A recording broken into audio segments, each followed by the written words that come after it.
तो चलिए आज देखते हैं चैप्टर 2 को। पिछले लेक्चर में हमने कवर किया था चैप्टर 14 को, और उससे पहले चैप्टर 12 और 11 को कवर किया था। आज चैप्टर 2 देखने वाले हैं। तो पहला क्वेश्चन इसका है, व्हाट इज प्रोग्रामिंग पैराडिगम्स और इनके टाइप्स लिखिए। क्या इनके व्हाट इज प्रोग्रामिंग पैराडिगम्स और इनके कितने तरह के टाइप होते हैं। तो प्रोग्रामिंग पैराडिगम बेसिकली है क्या? प्रोग्रामिंग पैराडिगम क्या है? इसमें एक मेथोलॉजी, मतलब कि एक तरीका कह सकते हैं जिसमें कि प्रोग्रामिंग को डिज़ाइन किया जाता है और बनाया जाता है और इसे इम्प्लीमेंट किया जाता है, ठीक है, लागू किया जाता है प्रोग्रामिंग को बाय द यूजिंग ऑफ की फीचर ऑफ प्रोग्रामिंग लैंग्वेज। मतलब कि एक प्रोग्रामिंग लैंग्वेज के मदद से प्रोग्रामिंग को बनाया जाता है और इम्प्लीमेंट किया जाता है, उसे ही प्रोग्रामिंग पैराडिगम कहते हैं। डिफिनेशन क्या है?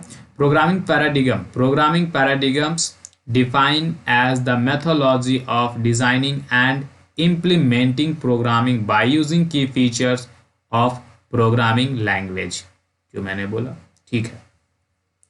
प्रोग्रामिंग पैराडिगम जो है वो 3 तरह के होते हैं, ठीक है। पहला क्या है? Procedural programming paradigm. पहला क्या है? Procedural programming paradigm. दूसरा क्या है? Object based programming paradigm. Object based programming paradigm. तीसरा ऑब्जेक्ट ओरिएंटेड प्रोग्रामिंग पैराडिगम। ठीक है, पहले का आंसर इतना ही। ठीक, next question, what is the difference between procedural programming and object oriented programming. क्या डिफरेंस है? अभी हमने 3 देखा यहाँ कि प्रोग्रामिंग पैराडिगम जो है वो 3 तरीके के होते हैं।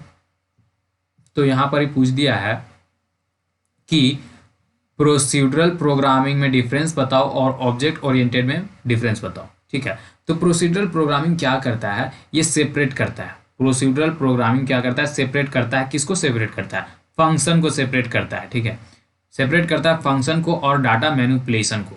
किसको किसको सेपरेट करता है? फंक्शन को और डाटा मैनिपुलेशन को of a C language. C language के डाटा मैनिपुलेशन और फंक्शन को सेपरेट करता है, उसी को हम कहते हैं प्रोसीड्यूरल प्रोग्रामिंग पैराडिगम। एक बारी डिफिनेशन पढ़ते हैं। प्रोसीड्यूरल प्रोग्रामिंग पैराडिगम सेपरेट, अलग करता है किसको? फंक्शन को। The function and the data manipulation of a C language is known as a procedural programming paradigm। Okay, clear. उसके बाद ऑब्जेक्ट ओरिएंटेड क्या है? ऑब्जेक्ट ओरिएंटेड प्रोग्रामिंग, तो ऑब्जेक्ट ओरिएंटेड क्या करता है ना, ये ऑफर करता है जितने भी काम होते हैं ऑब्जेक्ट बेस्ड प्रोग्रामिंग में, वो जितना भी काम होता है ऑब्जेक्ट बेस्ड प्रोग्रामिंग में, वो सारे का सारा काम इसमें होता है ऑब्जेक्ट ओरिएंटेड प्रोग्रामिंग में। ठीक है, तो ऑब्जेक्ट ओरिएंटेड क्या कहता है? Object oriented programming paradigm offer all the features of object based programming. Object based, मैंने कहा ऑब्जेक्ट बेस्ड के जितने भी प्रोग्रामिंग फीचर्स होते हैं वो सारे को ऑफर करता है। ठीक है, कौन करता है? Object oriented programming. And their implementation by inheritance, और उन सबको जितने भी प्रॉपर्टीज होते हैं ऑब्जेक्ट बेस्ड के, उनको अपने अंदर लागू करता है बाय द इनहेरिटेंस। इनहेरिटेंस क्या है? एक क्लास से दूसरे क्लास का ट्रांसफर होना प्रॉपर्टी का। ठीक है, और the C++ is known as the C++ language is known as object oriented programming paradigm, और इसी को ऑब्जेक्ट ओरिएंटेड प्रोग्रामिंग पैराडिगम कहते हैं। क्लियर। नेक्स्ट क्वेश्चन क्या है? डिफरेंशिएट बिटवीन डाटा हाइडिंग और इनकैप्सुलेशन। ठीक है, डाटा हाइडिंग और इनकैप्सुलेशन, जिसको इस तरह से भी क्वेश्चन पूछ सकता है, डिफरेंशिएट बिटवीन डाटा एब्स्ट्रैक्शन और इनकैप्सुलेशन। डाटा एब्स्ट्रैक्शन और इनकैप्सुलेशन, तो अब पहले में देखते हैं डाटा एब्स्ट्रैक्शन और डाटा हाइडिंग है क्या बेसिकली। ठीक है, The act of representing essential feature without including the background detail is known as a data abstraction or data hiding। कहता है कि इस तरीके से रिप्रेजेंट करना, किसको मतलब एक तरीके से रिप्रेजेंट करना बहुत ही जरूरत फीचर्स को, ठीक है, एसेंशियल फीचर्स को, ठीक है, without include the background detail उसमें ना हो। ठीक है, उसे ही एब्स्ट्रैक्शन कहते हैं, डाटा एब्स्ट्रैक्शन कहते हैं। ठीक है, या फिर उसी को डाटा हाइडिंग कहते हैं। डाटा इनकैप्सुलेशन क्या है? Data process of ripening of data member and member function in a single unit is called data. कहता है प्रोसेस, एक प्रक्रिया। ठीक है, इस प्रक्रिया में क्या हो रहा है कि डाटा मेंबर और मेंबर फंक्शन को एक सिंगल यूनिट में, मतलब एक थैले में कह सकते हैं, सिंगल यूनिट में कह रहा है, मतलब कि एक जगह पे रख रहा है। ठीक है, द प्रोसेस ऑफ रैपिंग, एक ऐसा प्रक्रिया जिसमें डाटा मेंबर फंक्शन, उन दोनों को एक ही यूनिट में बांधा जा रहा हो, सिंगल यूनिट में। ठीक है, उसे ही डाटा इनकैप्सुलेशन कहते हैं। क्लियर।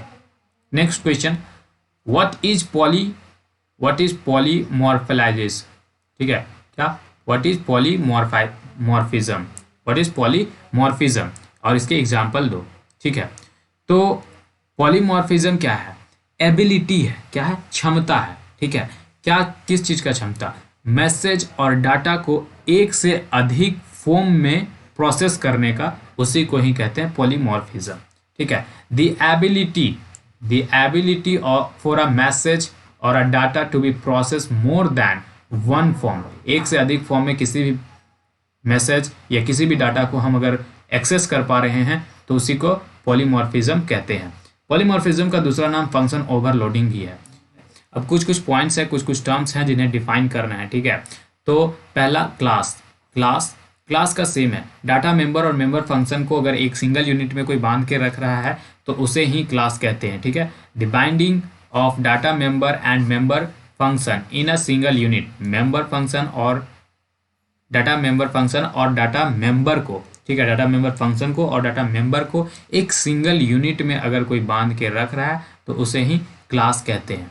ठीक है, नेक्स्ट पॉइंट क्या है, ऑब्जेक्ट शॉर्ट नेम है क्लास का। ठीक है, एक लाइन में, the short name of a class is known as a object, object क्या है, शॉर्ट नेम है क्लास का। ठीक है, मॉड्यूलरिटी क्या है, ये फंक्शन को बड़े और हिस्सों में बांट देता है। ठीक है, modularity is a used for a divide the program into the multiple part. ठीक है, प्रोग्राम को बहुत सारे भाग में बांटने का काम कौन करता है, मॉड्यूलरिटी। तो एक लाइन में, modularity is used for divide the program into multiple part. Clear. Inheritance, ठीक है, इनहेरिटेंस क्या है, the capability of one class to inherit the properties from another class is called inheritance. ठीक है, कैपेबिलिटी क्षमता, एक क्लास से एक, कैपेबिलिटी क्षमता, ठीक है, किसका, एक क्लास का, टू इनहेरिट द प्रॉपर्टी को लेने का, ठीक है, कहाँ से, दूसरे क्लास से, from another class is called inheritance. ठीक है, किसी भी प्रॉपर्टी, किसी भी गुण को अपने को खुद से, मतलब दूसरे से लेने को, ठीक है, जो क्षमता होता है उसी को इनहेरिटेंस कहते हैं। ठीक है, the capability of one class to inherit the property from another class is known as inheritance. ठीक है, चैप्टर 2 का इतना ही था। ठीक है, उसके बाद चैप्टर 3 सिलेबस में नहीं है, चैप्टर 3 सिलेबस में नहीं है, तो अब चैप्टर 2 के बाद हम लोग करेंगे चैप्टर 4। ठीक है, अगला वीडियो चैप्टर 4 का आएगा। Thank you.